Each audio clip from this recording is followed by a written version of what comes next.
Hello everyone and welcome to Photo Finds. I'm your host, Gavin Hatch. Now I know that last week we were actually at Hollywood Studios taking a look at the Osborne Spectacle of Dancing Lights, but this week we are back because a lot of stuff has opened up and there was a lot of new entertainment options as well, which we are going to check out.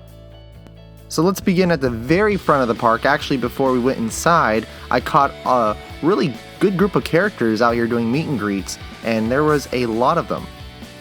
You had Mary Poppins and Bert. Minnie Mouse was out there in her classic polka dot dress. Mulan was out there, which you can meet her every day at Epcot and World Showcase at the China Pavilion. One of my favorite characters to meet is Snow White, and that day not only was it Snow White, but also the Evil Queen. And there was also Aladdin who was out there. Jasmine was not with him though.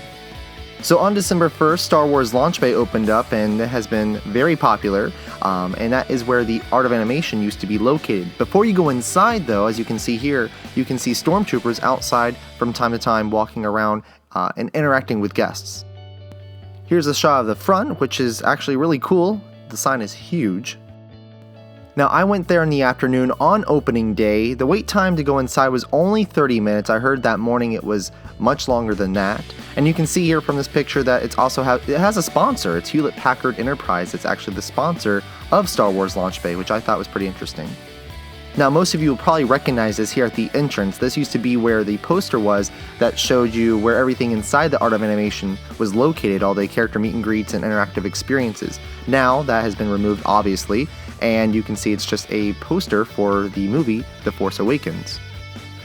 Now that day I was not in the mood to wait 30 minutes to go inside, so I decided to go through the Launch Bay Cargo, which is the store. So I actually went through the exit and I got some cool pictures of lots of the really neat merchandise they have to offer in there.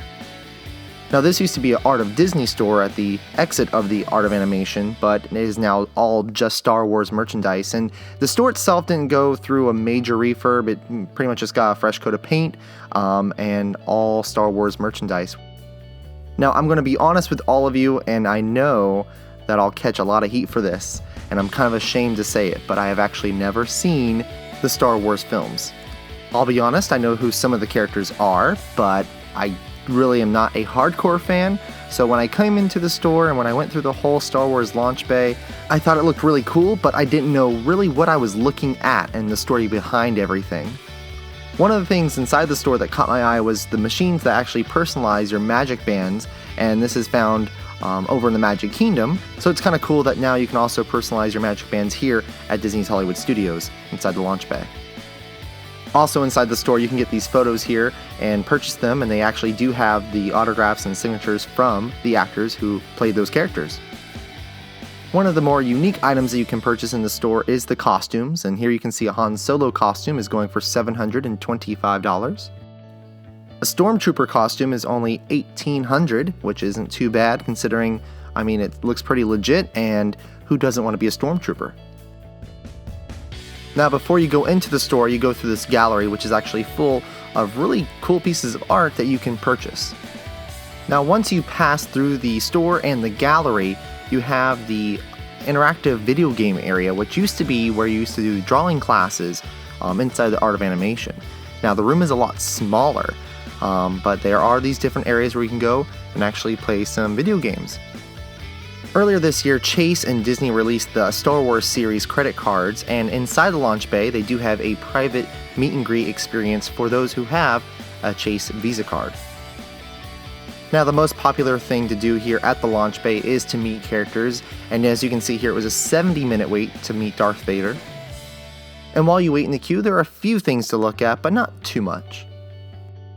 The line to meet Chewbacca was a little bit less. It was only about a 35-minute wait. Now the building itself on the interior was not really changed too much. There was no gutting of the building. It looks very similar to the Art of Animation, just a lot of new paint, and of course it's heavily themed. Throughout the building there's lots of cool models and props from the films as well as costumes in these glass cases. Now outside in the little courtyard area, there used to be the signatures from the original artists that came and were on opening day at Disney's MGM Studios, but those have been removed. As you can see here, it looks like it's been done very recently. Now, Star Wars was not the only thing to open up this week. There are some new entertainment offerings as well. Over at Center Stage, in front of the Great Movie Ride, we have Holidays Happens Here, which is an all-new dance party that starts at 5 o'clock and goes until the park closes. Now, this created a lot of buzz because there are characters that were dancing here that you don't see quite often, such as Sebastian, the Genie, the White Rabbit, Robin Hood, and even Bolt. And that's just to name a few. Now, if you want to meet even more characters and do it inside with air conditioning, you can go over to Club Disney, which is also brand new this week. This takes place in Sunset Showcase, which is a brand new building which is built next to Rock and Roller Coaster. Once inside, it kind of has a nightclub feel to it, but it's family friendly and it is huge. There are a lot of lights, lots of fog, and a huge disco ball. All around the room, there are different walls that you can go up to and actually digitally paint on. And if you get hungry or thirsty from all the dancing, there are 2 concession stands located inside Club Disney. And here you can see the DJ in the DJ booth, and he does introduce all the characters as they come out and interacts with the kids and families dancing inside the club.